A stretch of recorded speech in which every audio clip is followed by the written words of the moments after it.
High বন্ধুরা, তোমরা সবাই কেমন আছো? আশা করছি সবাই ভালো আছো। তো আজকে আবার নিয়ে চলে এসেছি একটি রান্না নিয়ে। তো প্রথমেই আজকে আমরা বাড়িতে যে পুকুর আছে আমাদের, সেই পুকুরে মাছ ধরছিলাম। সেই মাছগুলো প্রথমেই আমরা দেখিয়ে দিচ্ছি কী, কী মাছ ধরেছি। তো প্রথমেই হচ্ছে আমাদের বড়, বড় পুকুরে চাষ হয়েছে গলদা চিংড়ি এবং তার সাথে কিছু অন্যান্য মাছও আছে।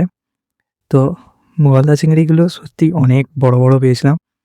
তো সেইগুলি দেখানো হচ্ছে। তো দেখতেই পাচ্ছেন যে গলদা চিংড়ি কত বড়, বড়। তো আমরা এই মাছগুলোর আবার কিছু মাছ এসেছে, সেগুলোর ডিমও ছিল। তো সেই মাছগুলি আজকে নিয়ে রান্না করব। তো প্রথমেই আমরা বেছে একদম পরিষ্কার করে নিয়ে নিয়েছি এবং করে রেখেছি একটা, সেটা হচ্ছে নারকেলের দুধ। তো বাকিটা দেখি কি হচ্ছে। তো প্রথমেই নারকেলের দুধ বলতে প্রথমে আমরা নারকেলটাকে মিক্সিতে ভালো করে বেটে নিয়েছি।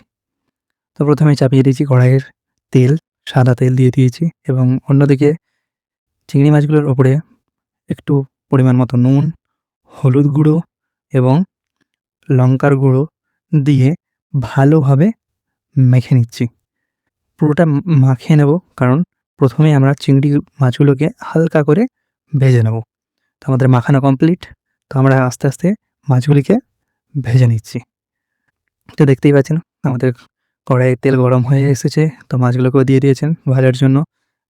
ভাজার সময়ের সঙ্গেই একটা আলাদা রকমেরই রং চলে আসছে। চিংড়ি মাছের কালচে রং থেকে লাল একদম হয়ে এসেছে। তো আমাদের চিংড়ি মাছগুলো ভাজা কমপ্লিট হয়ে গেছে। তো আস্তে, আস্তে তুলে নিচ্ছেন। তো আমাদের চিংড়ি মাছগুলো তুলে নেওয়ার পর আমরা বাকি যে রান্নাটা সেটা এবারে করব। তো প্রথমে সমস্ত চিংড়িগুলো ভেজে নেওয়ার পর আমরা দিয়ে দিচ্ছি তেলেতে তেজপাতা, এলাচ এবং দারচিনি। দেওয়ার পরে আমরা বেটে রেখেছিলাম পেঁয়াজ, সেই পেঁয়াজ বাটাটা দিয়ে দিলাম। তো আস্তে, আস্তে এবারে মশলাটা আমরা ভালোভাবে কষে রেডি করব। তো তার জন্য আবার দিয়ে দিচ্ছি ওপর থেকে আদা রসুন বাটা। তো আমাদের মশলাটা হচ্ছে। এবারে যে আমাদের বাকি মশলাগুলো লাগবে সেগুলো দিয়ে দিচ্ছি। প্রথমে দিয়ে দিলাম নুন, হলুদ গুঁড়ো, জিরে গুঁড়ো এবং লঙ্কার গুঁড়ো। মশলাপাতি দেওয়ার পর ভালোভাবে এবারে মশলাটাকে আমরা কষতে শুরু করে দেবো। তো কষার সময় যখন দেখব যে একদম তেল ছাড়ছে তখন অবধি তো আরও দিয়ে দিলাম একটুখানি স্বাদ বাড়ানোর জন্য চিনি এবং একটুখানি বা পরিমাণ মতো পানি দেওয়ার পর আমরা দেখতেই পাচ্ছি আমাদের মশলা একদম রেডি হয়েই এসেছে। তো আস্তে, আস্তে দিয়ে দেবো এবারে চিংড়ি মাছগুলো। তো আমাদের চিংড়ি মাছগুলো দিয়ে দিয়েছি এবং মশলার সাথে ভালোভাবে নেড়ে নিচ্ছি, যাতে পুরোটাই ভালোভাবে মাখানো হয়ে যায়।